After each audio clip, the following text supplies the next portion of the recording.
During the Khilafah of Abu Bakr and Umar, there were a lot of battles that the Sahaba went into. One Sahabi, I want to point him out to you, his name is Ala ibn al-Hadrami. He's out far away in the lands of Bahrain next to Persia.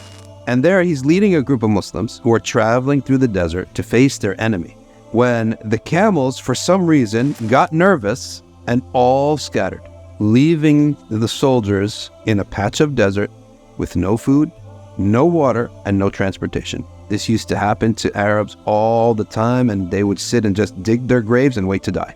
As you're lost in the desert, the journey's so long, and you have no transport, no food, no water. So he saw all these soldiers in complete state of desperation.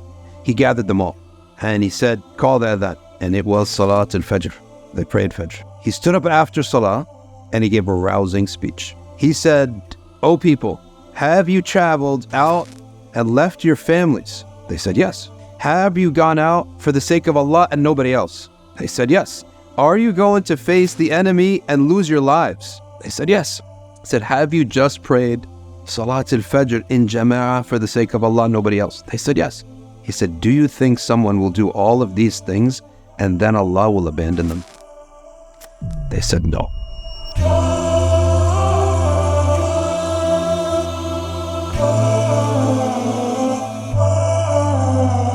So Ala ibn al-Hadrami is doing something which we call tawassul bil-a'mal, is to draw near to Allah with your dua by presenting deeds.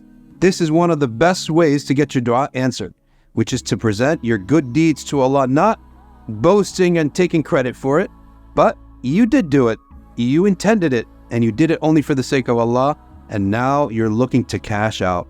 Some people think, if I do this, I get my reward in this life and not in the next life. That's not true. One time a man came to the Sahaba, were sitting around after a battle, and saying so-and-so was amazing. He did so many kills. He did so much to the enemy. And another Sahabi said, too bad you all praised him. Now he won't get his reward in the afterlife, because you only get one reward in this life or the next. That's what he thinks. The Prophet said, no.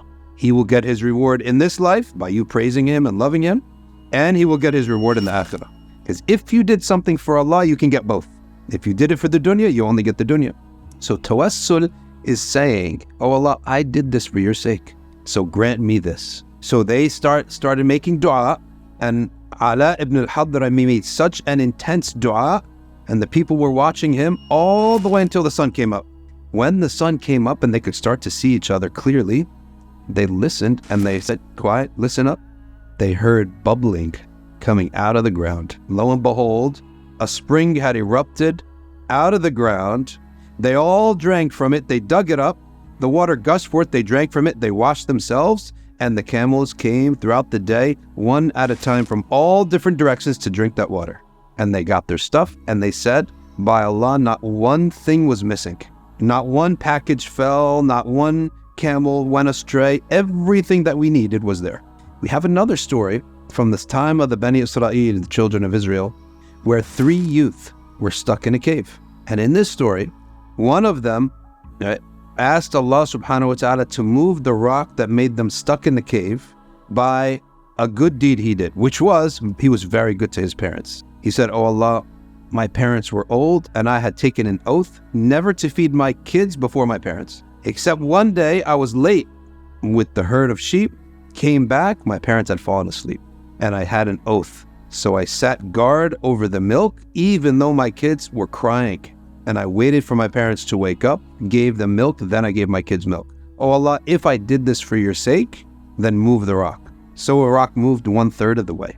Now a third person, he didn't have such a good deed, such a pious good deed. He had just honest business. He was just honest in business. Business is not charity. Honesty in business is enough. To give people their dues is enough. The Prophet ﷺ said the honest merchant is with the martyrs on the Day of Judgment. So one was generous to his family. The second was just fair. So a man worked for him and he owed him a male sheep and a female sheep. All right, after his work, the worker said, I'm going to travel. I don't need these sheep now. Save them for me for later. So the man left, and the owner of the sheep took these sheep and married them together, or mated them together. After 10 years, the man remembered, oh, I need 2 sheep. That guy owes me 2 sheep.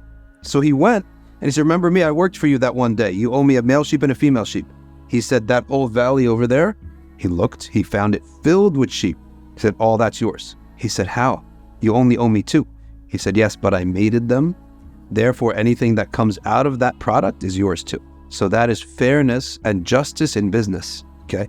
Because he was told, save them for me. They're not your sheep anymore. They're my sheep, but just save them to me. So if you take someone's money and you go and invest it for them while they're away without their permission, and you make a ton of money, that money should be theirs, okay?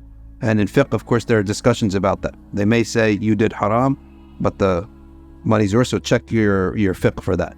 But this man was fair in business. So he said, oh Allah, if I did this for your sake, move the rock. And the rock moved. The third one was neither generous nor fair in business. In fact, he was very sinful, but he had enough fear of Allah not to go from major sins to worse sins. You have to realize that this too deserves, in the sight of Allah, it earns you some reward with Allah.